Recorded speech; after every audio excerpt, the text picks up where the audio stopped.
updated what's lingering still in terms of severe weather, but of course the wintry weather. This is Look at Your Sunday Snapshot, the big stories that we're covering for you here on Weekend Recharge, all tied to our winter storm still producing snow and wind, blizzard conditions, severe weather once again now from the southeast into the mid-Atlantic. Meanwhile, you can get the rain here in parts of the southwest. It is hot, it is dry, and an increased fire threat there, but a lot also to talk about as far as temperatures go.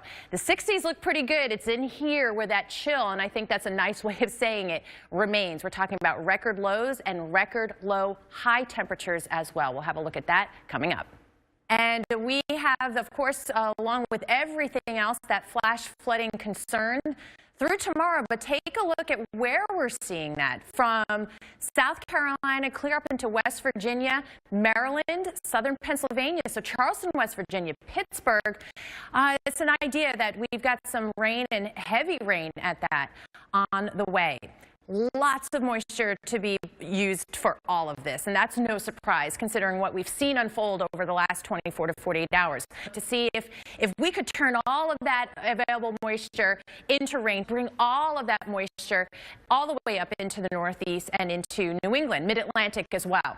So you take a look at that, and we get you through the next couple of hours in Greenville, some of that heavy rain beginning about lunchtime, and then you see it lingers through 3 o'clock. So another problem like we saw yesterday. There's a lot of south to north movement with the storms within the line, but that line is slow to move from west to east, so you get hours and hours and hours of heavy rainfall. So places like Morgantown and Johnstown, you'll have heavy rainfall. Norfolk and Richmond will see periods of heavy rain. And that's why we do have these flood alerts. That's for the quickly rising streams and rivers, a lot of the tributaries pouring in, getting a heavy rain themselves, and that will cause water rises. By tonight, though, we still have an icy threat because the temperatures are there, but we'll start to see some of that warmer, more moist air pushed to the north, and so places like New York City, you'll be pushing the 50s and low 60s for tomorrow. But by tomorrow, you also see there is available moisture. You've got it coming in from the south and consistently, so those winds are also going to push seawater. And so we have some coastal flood concerns from New Jersey to Long Island. That's another water worry.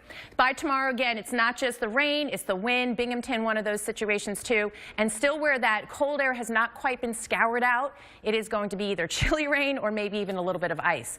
So with that rainfall to come, you can see there with the contours, maybe as much as 2 to 3 inches of rainfall in some of these spots. And you can see with Boston, knowing that we have the marathon tomorrow, Paul, it is going to be brutal. 40s, rain, and wind. We're going to stay in the snow. Historic winter storm Xanto hit the Twin Cities with more than 10 inches of snow. Some locations had well over a foot. Now falling at 1 to 2 inches per hour, 45-mile-per-hour wind gusts created whiteout conditions.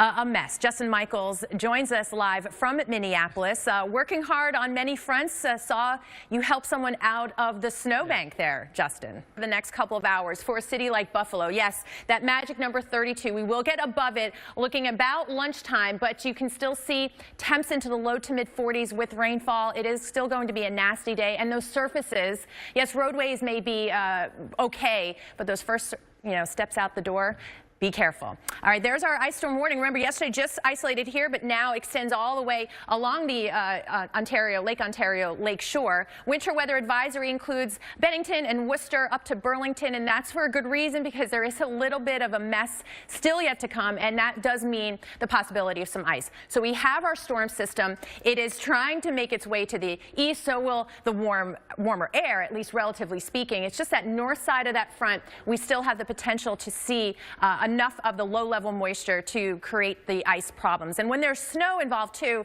keep in mind for travel, while there might not be a lot, it could be reducing visibility. So driving along the New York State Thruway, real tricky here, even through this evening, but you also have the Massachusetts Turnpike. Of course, if you're using that as a route to get it ready for the Boston Marathon tomorrow, please pay attention to the road signs and the road conditions, Paul. It is not going to be easy.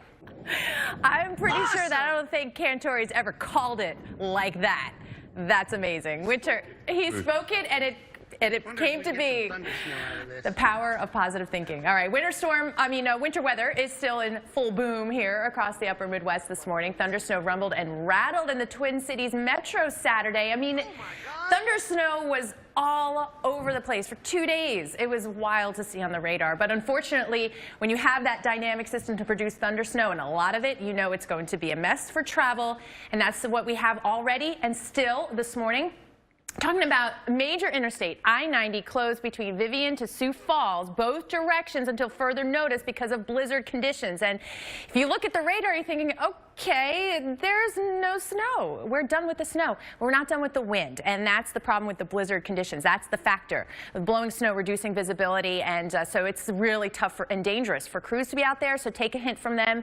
Sit tight if you can. Of course, I-90 to Chicago, up 94 to Milwaukee. You've got a mess on your hands here. And obviously, it's not just the snowfall, but the potential for a little bit of ice on some of these off-ramps and overpasses, those elevated surfaces. Still, even when you're just talking about the rainfall, if you're on that borderline temperature, just watch out. I-70, it's all about the water on the roadways. Will be blustery at times. And keep in mind, if that high-profile vehicle is what you're driving, that is a danger too, and definitely reduce your speed. And that may be something that some of these roadways and bridges decide for you. So pay attention to those road signs. That is an important factor, keeping our first responders safe, making sure they don't have to work extra hard like they already are working very hard. But you can see that's the forecast for today. And that heavy rainfall will continue to push off to the east. So keeping in mind, too, that eventually we'll be talking about tough driving conditions in the Northeast. We're talking about driving. Let me talk about flying here, because tough flying conditions for many. If you got South Carolina at Hilton Head, they've adjusted the tee times because they expect storms to come through by 3 o'clock. The tee times are already playing, and they should wrap up play by 2 p.m.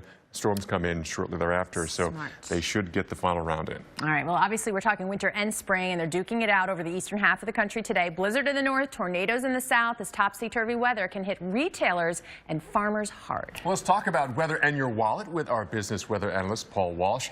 Good morning to you, Paul, and you're in Downingtown, Pennsylvania this morning, so winter just won't quit. Spring really can't get a strong foothold yet. So what's the impact of this kind of wild spring weather on people's wallets? All right, Paul, thank you. Highways, roads, going to be like ice skating rinks across the Great Lakes into the Northeast. Meteorologist Stephanie Abrams now with the dangers of driving on ice and snow. Millions of you will be hitting the road this winter, and there's a good chance you will come across a hidden danger that can be easy to miss. And by the way, it doesn't even need to be snowing. We've all seen the signs. Bridge ices before road. And if you aren't paying attention, you might get caught off guard like that guy. So why does this happen, and how can we make sure it doesn't happen to you? What we want to do is we want to lift the bridge and examine the main reason why these bridges and overpasses freeze easily. Now, while the road is insulated by the ground below it, a bridge is exposed, right? So the air is free to move over and under the bridge. It has more surface area to exchange energy with the atmosphere. And since heat always flows from hot to cold, when the cold air surrounds all the sides of the bridge, it cools quickly. Now, building material also plays a role. Bridges can be good conductors, so when the wind blows, it whisks away the heat and the bridge temperature drops quickly. Now, believe it or not, the cooling rate of concrete can be as much as 5 degrees an hour after an impressive cold front. And finally, cold air is dense, so it tends to sink towards those low-lying areas. If a bridge goes over a river or ravine, it might actually be a few degrees colder than the temperature just above the bridge. All right, so let's bring the bridge back down, rewind the scene, and think about the next time you're driving and come by one of those signs that warn you that the bridge may be icy. So you want to slow down and make sure your cruise control is off. You want to be ready in case your car encounters an icy patch, so keep both hands on the wheel. And remember, the bridge could be iced over even if your car's thermometer is above 32 degrees. So keep those tips in mind the next time you're out driving in the cold, and stay safe this winter. Stay safe this winter, stay safe this spring or this sprinter. Right, let's hope it doesn't bleed into summer and stay safe this summer. My goodness. Yeah. Hey, coming up, temperatures on a roller coaster ride. They're up and they're down, they're up and down. How low those temperatures are going to go, why winter's not going away, and another warm up.